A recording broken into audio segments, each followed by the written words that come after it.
This is KUGAN CASSIUS for IFL TV, proudly sponsored by Everlast. Delighted to be joined by Mr. Josh Warrington, as well as Andy and Razza from IFL TV. Welcome, first of all, Josh. It was only a couple of days ago, obviously, I see you. Yeah, just a big kind of anti-climax, I suppose, the right term to use, to a much-anticipated fight, rematch, etc. But how are you feeling at the moment? The feeling has turned to frustration more than anything, Coog. It's gone from disappointed and gutted to frustration now. Frustration. Obviously, warming into the fight nicely. I felt in control. I felt a lot different than I did on February 13th. I felt normal. I felt back to the old me. I felt like I should have felt. And after the first round, I think I told you this on weekend, but I thought, there's no way this guy can beat me. There's no way whatsoever. And even in the second round, when we traded a little and did he get through shots, there wasn't having the same effects what they did on February 13th. So it's more frustration now, But hell, if I knew we were going to be 2 rounds, I'd have started the pace like I did against Carl Frampton. But obviously, you prepare for the longevity, and we had a game plan, and I kind of anticipated him to come out a little bit more in the first round, but he seemed a bit more reserved. So the second round, we changed things around, and all of a sudden, he did start coming a little bit more. But I thought it would have gone a little bit longer than it did. I mean, look, I think for you now, it's a case of kind of getting it out of your system and just kind of concentrating on moving forward. There are people in boxing, I heard Tony Bellew make some comments about not to specifically chase that fight now and just look for the biggest fights possible. Where do you stand on that? He's got a point. He has got a point. It's not like I'm getting any younger, Cook. I've been about a while. I think it was 2013 that you were calling me John. That's now 8 years ago. You know what I mean? I won't forget about that, by the way. No, it's still sore. Exactly. But yeah, that's 8 years ago. And since I've been in championship fights, topping bills along the way, I won the world title 3 years ago. In my head, I had it that when I re-signed with Ed, that I would be unified champion and had another fight against potentially Gary Russell or something like that by the time I'm 30. I'm 30 now, and since signing with Ed, I've just had a loss and a technical draw. So it's not going as I first thought and as planned.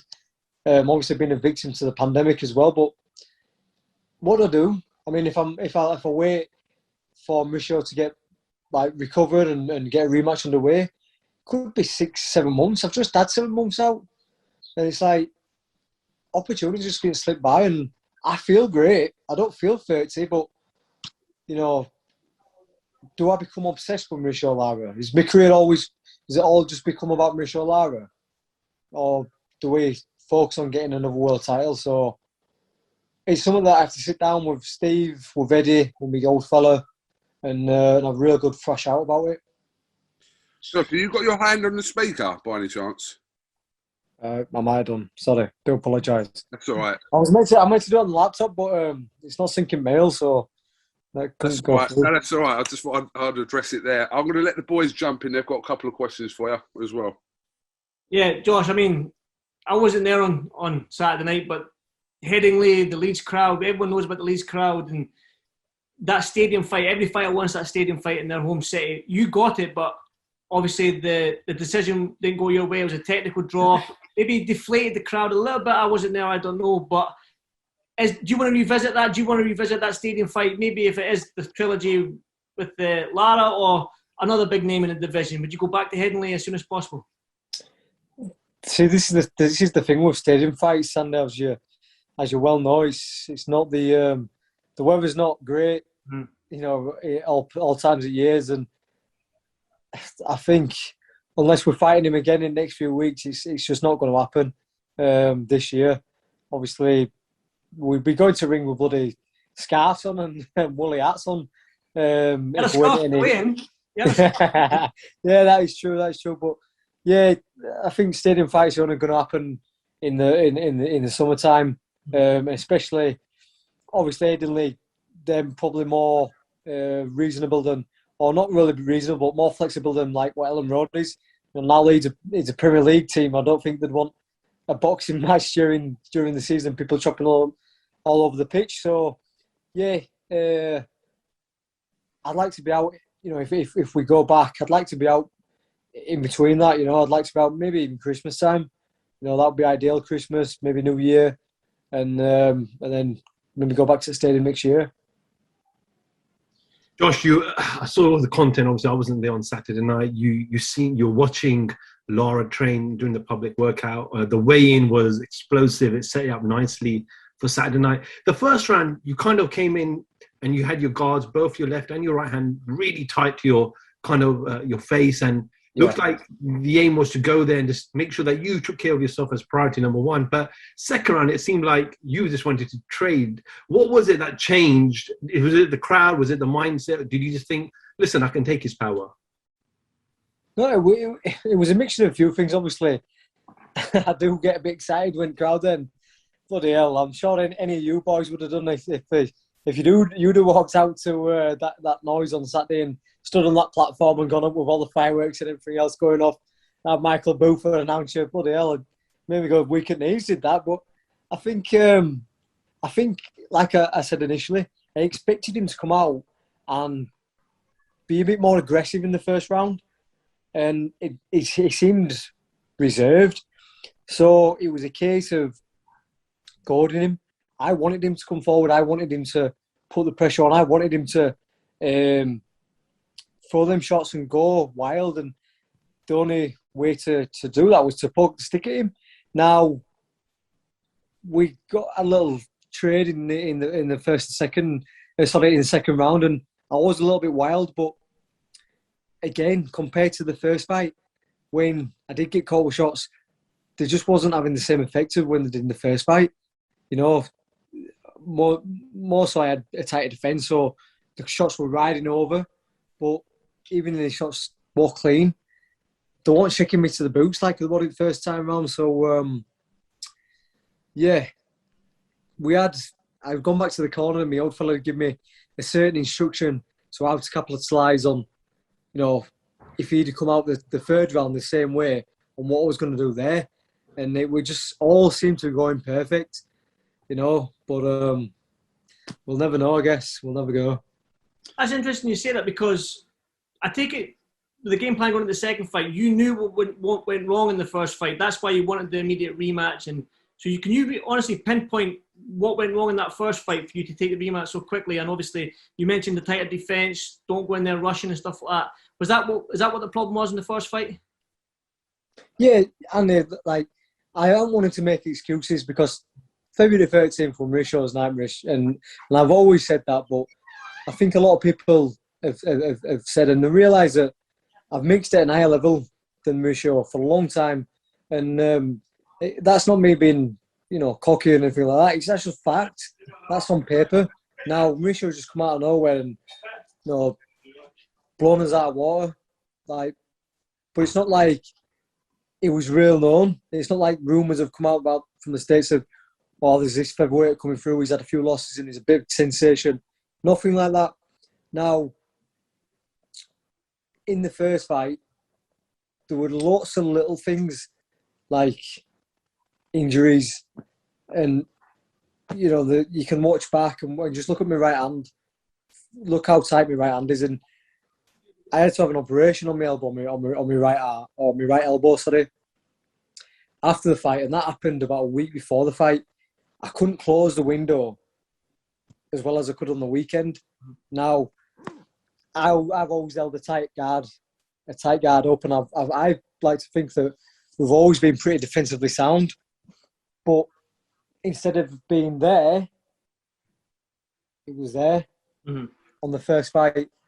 And, you know, a lot of people may not have picked up on that, but certainly us as a team picked up on it. Because there's a lot more tight. You look at fights, not even talking about the Selby, Frampton, anything like that, but look at a fight like Kiko Martinez or Dennis Silan or Namagas. I'm really, really tight as I'm moving about it, especially in the first opening.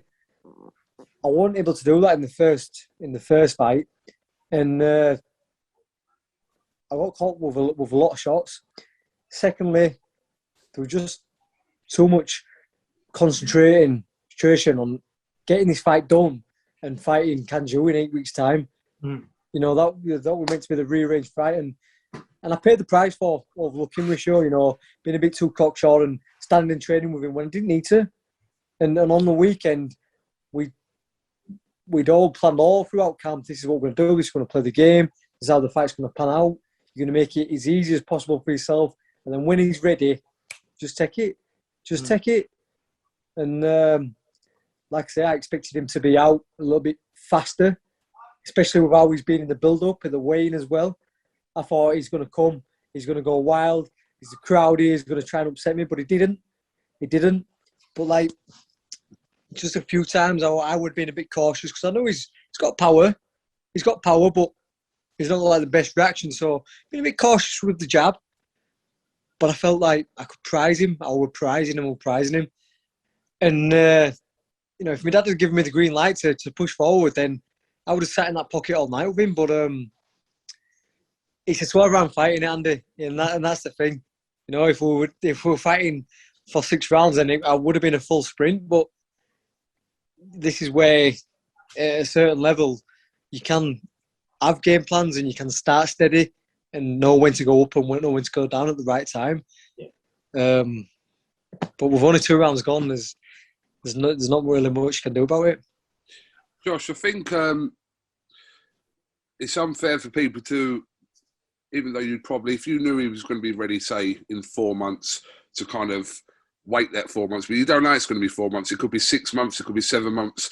So for you to put your career on hold for that cut to heal, I think it's unfair of people to expect that. I think, is it more realistic that regardless of what happens with that Lara rematch, your next fight, you want to be out, I'm assuming? I mean, you've done 2 rounds. So I'm assuming at some point before the year's out, you want to be out. Yeah, I'd like to be KUGAN, I think. I'd like to be. Like I say, I'm 31 in November. You know, and then, like, I don't know how you're supposed to feel at 31.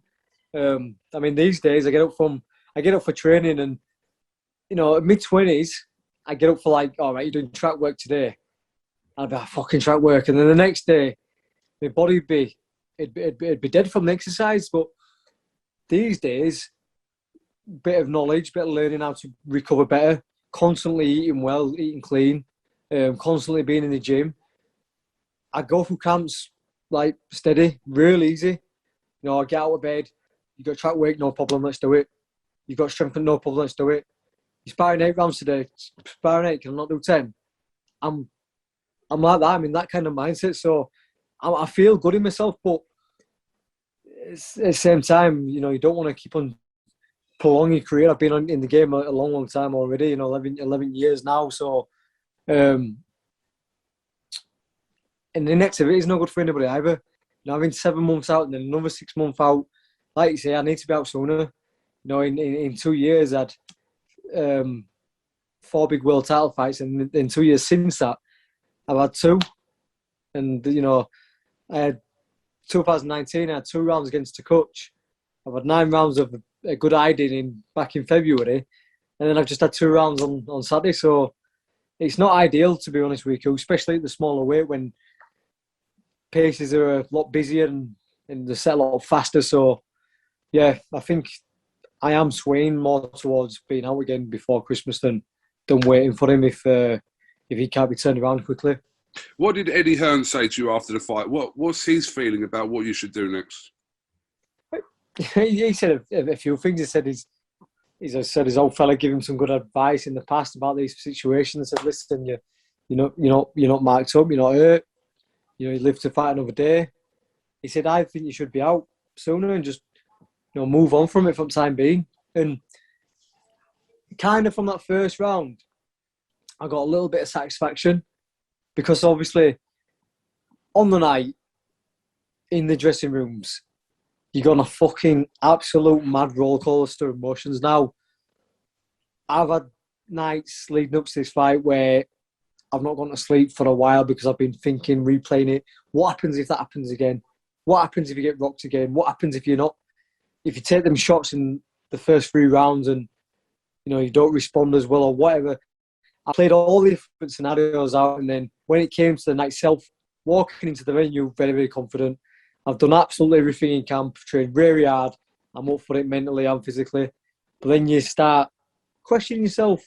It's only natural, and then by the time I walked to the ring, I felt good, I felt confident. After that first round, everything that I'd been questioning in the dressing room gone out the window. Like, nah, this guy ain't fucking in my league. That is why I was number 1 for 2 years solid. I was the number 1 guy in the featherweight division. That's why I felt unbeatable, because when I'm on it, I'm fucking on it. And like, the longer this fight goes on, the more will come out, and I've got it like that. I've got it right there, but it wasn't to be. And I still feel like though I can take a little bit from that. You know what I mean? It's not like I'm going to be sat thinking, fucking hell, that Michel Lara, he's the only man who ever beat me, because I kind of get that little feeling from that one that if the fight had gone on, I would have done the business. Obviously, in my head, I'd played it out many times of an MC. Now, I didn't know it was going to be Michael Buffer, by the way, but I played it an MC saying, he now has his redemption. He's beaten every single man he's faced a ring with. And obviously that wasn't meant to be. But like I say, I can still take some satisfaction of how I thought the fight would have gone if it had continued. Josh, just before you let you go, have you kind of given yourself, or have your team spoken about kind of, not a deadline, but a time where you want to know if you're going to fight before the year's out? When are you going to make that decision? When I hear of Steve and Eddie, when I hear of them two, what I'm going to do, I'm not going to sit about. Like I said to you earlier, I live in the gym and I train hard as possible. I fucking pinch yourself for these moments. Like on Saturday night, that were unbelievable as a kid. Like, listening, if someone had told me, right, you're going to have 2 stadium fights and you're going to have this fight and Michael Buff was going to announce you to ring and there's going to be fireworks and lasers and 20,000 people watching me.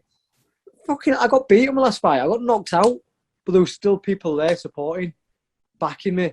I stayed in a hotel in Leeds and people had come from Kent. I booked in a couple from Wigan, Newcastle, Reading. They'd come from all over to support and be part of the night and back us. Now, fucking hell, you have to pinch yourself for that, and not a lot of fighters get to do things like that. They don't even get to fighting as a main event. So I'm constantly in the gym, and like I say, I would like to be out sooner rather than later. So to answer your question, I think that's inevitable. We probably will go out, but like I say, we've got to see what Eddie says. If Eddie comes back and says, right, we've spoken to Mauricio, he's been to see a doctor, looks like it could be good for January, then we'll wait. Yeah. We'll get the third fight done, sweep the trilogy under the carpet, and it's start 2022 with different plans and different journeys. But if he turns around and says, right, spoken to their team, there's not a prayer he's going to be out until next springtime, then Eddie, what's the next option? Just actually, finally, just a word on Maxi Hughes before you go, Josh. Matchroom and Eddie Hearn have just announced they've signed him on a multi-fight deal, but we know you're obviously very close with Maxi. But what a moment and a night for Maxi Hughes. Yeah, I mean, fighters out there who've gone through a loss at like domestic level should take inspiration from this, and it should really give the fans, a bit of a lesson for all those fans who would call on fighters, oh, you need to retire, you've finished, when they take a loss at domestic level. Just look at Maxi. He's a prime example of like what it is to be a fighter, to be a warrior, because what 2 years he's had, you know, and that's all from just training hard. Now Max has always been a talent. He's always been a talent, just not had he's not been able to bring it on the night. But whether it's coming through age, experience, training with my old fella, I don't know what it is, but he's been able to bring what he can do in the gym to the ring, and he's shining now. And I'll forever keep on telling people the story. There were me, my dad, Reece Mould, and Maxie on the way back from London after he'd lost at the Mecca of boxing against Liam Walsh. And on the way back, they were on A1 about 1:30 in the morning. He was saying, "I'm done, lads. I'm done." And we're all sat there in silence, gutted. And it was hard to listen to that, because he said, you know, all I wanted to do was win a British title. That's all I ever wanted to do. And I guess I've not done it. So we were all sat there like, fucking hell, I'm going to burst into tears here. But look what he's done. He's won that British title. He's won an international title. And now he's won a world title. You know, he keeps on making history, and I feel like he's only getting better. So, yeah, credit to the man. Inspiring. Yeah, definitely. Right, Josh, I'm going to let you attend, because you said that you come onto this Zoom and boycotted your kids' bath time. Well, I can hear it being emptied now, so bathtub's above living room, so I think it's emptied. I think I've missed that now. Well, I'll probably do bedtime story instead. There we go. Josh, thank you very much. Gents, thank you very much. Enjoy the rest of your night. And as soon as you get some news, we'll do something with you again. But yeah, we've just got to move forward from it now and see what happens. Yeah, man. Cheers, lads. Enjoy the eating. I'll speak to you again, mate. Thank you very much. Thank you very much, Josh Warrington. Nice one. Yeah, I think, guys, an anti-climax to that night, because it was a great night. We know what the Leeds fans are like, and just a word on the card in general. Obviously, wins for Casey Taylor, wins for Conor Benn, and obviously Maxie Hughes there. But yeah, I'm assuming you boys, did you watch the whole card or? Oh yeah. Ebony Bridges, Hopi Price as well, yeah. Good win. Well, seen Ebony Bridges' hand, so people sometimes make an excuse when a fighter doesn't throw their hand or looking for a way out, but I've seen the size of her hand, man, and she kept on fighting for the last 4 or 5 rounds, man, so credit to her as well. I think she put a statement out on her Twitter yesterday saying it wasn't broken, so that's a good thing, but she's had 2 back-to-back camps and 2 back-to-back fights in a short space of time, so maybe a little bit of a rest for her. Did you guys watch the Conor Benn and Granados fight, first of all, and then their little say debate stroke argument afterwards? I was surprised by Adrian Granados, to be honest, the way he fought. Like, I did think that I don't know, he seemed out of range quite a lot, and even though he was making Conor miss, like, he wasn't doing anything. He wasn't countering on the misses. He was just kept on back. And then there was one stage, I think it was the last round, he actually ran. He actually started running in the ring, and I'm like, I mean, I like Adrian, man, because he does come to fight, but I feel like that fight against Conor, he didn't want to come to fight. And whether that's respect to Conor's right hand or respect to the power Conor brings or anything like that, I don't know. But, I mean, he's got the win, but that's the main thing. And that interview was epic as well at the end. Yeah. I love the Spanish bit where KUGAN was like, "Hi guys, would you mind telling me what you're actually saying?" Well, yeah, it seemed too good of a missed opportunity just to let them carry on in Spanish and us not know what he's talking about. So it just sounded great in Spanish. No, I thought it was a really good kind of moment there. Right, fight picks. How did we do? Well, I don't know if you saw in the group chat, but I noticed that, but I didn't want to give you a big head. I didn't want to screenshot it myself. No, I know that, but that wasn't the final outcome. So it's just 15. I can't get mine up. Finished. Yeah. 13. Right, we'll turn my phone off and turn it on again. Give me a minute. But I had money. I had it there. You had 89 quid, apparently. Was it 89 quid? Yeah, but then there was, I think that was before the main event. And that main event. And to be honest, I didn't make my picks this week. I let Eddie Hearn do my picks this week because there was a couple of results on there. I was convinced that those fights would go to points. Maxi, Connor, Katie and Josh. I think that's what I had. That's what I would have picked. But obviously, Eddie picked a couple of stoppages in that. He picked a stoppage for Connor. And I think he did one for Ebony. He did one for Ebony as well. And she went points. There's a competition going on for all you Fight Picks fans. 2 fight tickets for the Joshua Usyk fight. So make sure you look at the details from there. There's the running trailer on the start of this video as well. Right. Let me get my score up. Right. 16.